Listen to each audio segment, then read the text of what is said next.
ಪ್ರಿಯರೇ ನಮಸ್ಕಾರ. ಚಾನಲ್ಗೆ ಸಬ್ಸ್ಕ್ರೈಬ್ ಮಾಡಿಲ್ಲ ಅಂದ್ರೆ ಸಬ್ಸ್ಕ್ರೈಬ್ ಮಾಡಿ. ಬನ್ನಿ ಕತೆ ಕೇಳೋಣ.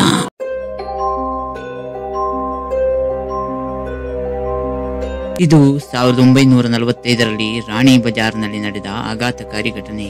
ಗೋಪಾಲ್ ಇಲ್ಲಿ ವಾಸಿಸುತ್ತಿದ್ದರು. ಅವರ ಮಗಳಿಗೆ 5ನೇ ವಯಸ್ಸಿನಲ್ಲಿ ಕ್ಯಾನ್ಸರ್ ಬಂದಿತ್ತು. ಹಲವು ವೈದ್ಯರನ್ನು ಭೇಟಿ ಮಾಡಿ ಚಿಕಿತ್ಸೆ ನೀಡಿದರೂ ಯಾವುದೇ ಸುಧಾರಣೆ ಕಾಣಲಿಲ್ಲ. ಕೊನೆಗೆ ಒಂದು ರಾತ್ರಿ ಕ್ಯಾನ್ಸರ್ ಅವಳ ಪ್ರಾಣವನ್ನೇ ತೆಗೆದುಕೊಂಡಿತ್ತು. ರಾತ್ರಿ 1 ಗಂಟೆ ಸುಮಾರಿಗೆ ಬಾಲಕಿ ಪ್ರಾಣ ಕಳೆದುಕೊಳ್ಳುತ್ತಾಳೆ. ಅದೇ ರಾತ್ರಿ ಪಕ್ಕದ ಗ್ರಾಮದ ಮೋಹಿನಿ ಎಂಬ ಮಹಿಳೆಗೆ ಟ್ರಕ್ ಡಿಕ್ಕಿ ಹೊಡೆದು ಸಾವನ್ನಪ್ಪುತ್ತಾಳೆ. ಮೋಹಿನಿಯ ಕುಟುಂಬವು ಅವಳ ಸಾವಿನ ನಂತರ ಪೂರ್ಣ ವಿಧಿವಿಧಾನಗಳೊಂದಿಗೆ ಅಂತ್ಯ ಸಂಸ್ಕಾರವನ್ನು ಮಾಡುತ್ತಾರೆ. ಅದೇ ಸಮಯಕ್ಕೆ ಇತ್ತ ಬಾಲಕಿಯ ಮನೆಯವರು ಆಕೆಯನ್ನು ಹೂಳಲು ಸ್ಮಶಾನದತ್ತ ಹೊರಡುತ್ತಾರೆ. ಸ್ಮಶಾನದ ಕಡೆ ಹೋಗುತ್ತಿದ್ದಾಗ ಇದ್ದಕ್ಕಿದ್ದಂತೆ ಬಾಲಕಿಯ ದೇಹದಲ್ಲಿ ಚಲನವಲನ ಕಂಡುಬಂತು.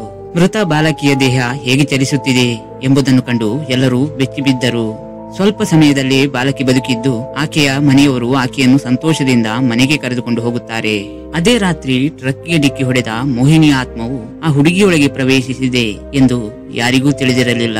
ಹುಡುಗಿ ಸತ್ತು ಬದುಕಿದಾಗಿನಿಂದ ಯಾವಾಗಲೂ ಅವಳು ದುಃಖದಿಂದ ಮೌನವಾಗಿ ಮೂಲೆಯಲ್ಲಿ ಕುಳಿತುಕೊಳ್ಳುತ್ತಿರುತ್ತಾಳೆ.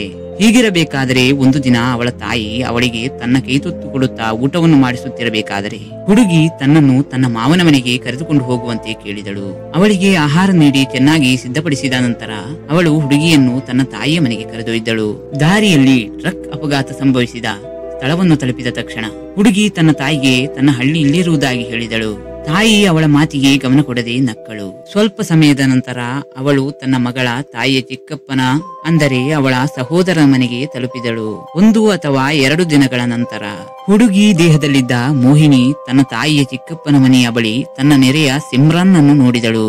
ಹುಡುಗಿ ಅವಳ ಹೆಸರನ್ನು ಜೋರಾಗಿ ಕರೆದಳು. ಸಿಮ್ರಾನ್ ಹಿಂತಿರುಗಿ ನೋಡಿದಾಗ ಅಲ್ಲಿ ಪುಟ್ಟ ಹುಡುಗಿ ಇದ್ದಳು. ಈ ಹುಡುಗಿಗೆ ನನ್ನ ಹೆಸರು ಹೇಗೆ ತಿಳಿಯಿತು ಎಂದು ಅವಳಿಗೆ ಆಶ್ಚರ್ಯವಾಯಿತು. ಆಗ ಹುಡುಗಿಯ ದೇಹದಲ್ಲಿದ್ದ ಮೋಹಿನಿ ತನಗೆ ನಡೆದ ವಿಷಯವನ್ನೆಲ್ಲ ಸಿಮ್ರಾನ್ ಬಳಿ ಹೇಳಿದಳು.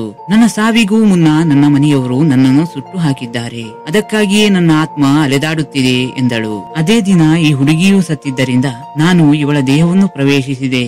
ಸಿಮ್ರನ್ ತನ್ನ ಮನೆಗೆ ಹೋಗಿ ಎಲ್ಲರಿಗೂ ಈ ವಿಷಯ ತಿಳಿಸಿದಳು. ಇಡೀ ಗ್ರಾಮ ಮತ್ತು ಆಕೆಯ ಸಂಬಂಧಿಕರು ಮೋಹಿನಿಯನ್ನು ಭೇಟಿಯಾಗಲು ಹುಡುಗಿಯ ಮಾವನ ಮನೆಗೆ ಬಂದರು. ಆ ಹುಡುಗಿಯೊಳಗೆ ವಾಸಿಸುತ್ತಿದ್ದ ಮೋಹಿನಿಯ ಆತ್ಮ ಎಲ್ಲರನ್ನೂ ಒಬ್ಬೊಬ್ಬರಾಗಿ ಗುರುತಿಸಿತು. ಸ್ವಲ್ಪ ಹೊತ್ತು ಮಾತಾಡಿದ ನಂತರ ಮನೆಯವರೊಂದಿಗೆ ಅವಳ ಮನೆಗೆ ಹೋದಳು. ಆ ಸಮಯದಲ್ಲಿ ಹುಡುಗಿಯ ತಾಯಿ ಮನೆಯಲ್ಲಿ ಇರಲಿಲ್ಲ. ಈಗ ಬಾಲಕಿಯ ತಾಯಿ ಮನೆಯಲ್ಲಿ ಬಾಲಕಿಯನ್ನು ಕಾಣದೆ ದುಃಖಿತಳಾಗುತ್ತಾಳೆ.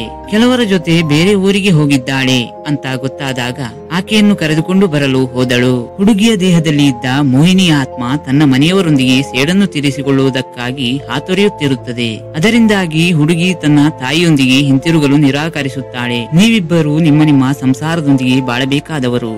ಮೋಹಿನಿ, ನಿನ್ನ ಸೇಡು ಏನಿದ್ದರೂ ನಿನ್ನ ಮನೆಯವರೊಂದಿಗೆ ಪಾಪ ಚಿಕ್ಕ ಹುಡುಗಿಗೆ ಏಕೆ ತೊಂದರೆ ಕೊಡುತ್ತಿದ್ದೀಯಾ ಎಂದು ಹತ್ತಿರದವರು ಹುಡುಗಿಯ ದೇಹದಲ್ಲಿದ್ದ ಮೋಹಿನಿಯ ಆತ್ಮದ ಬಳಿ ವಿವರಿಸಿ ಹೇಳಿದರು. ನೀನು ಯಾವುದೇ ಒಂದು ಕುಟುಂಬವನ್ನು ಅಸಂತೋಷಗೊಳಿಸಲು ಸಾಧ್ಯವಿಲ್ಲ.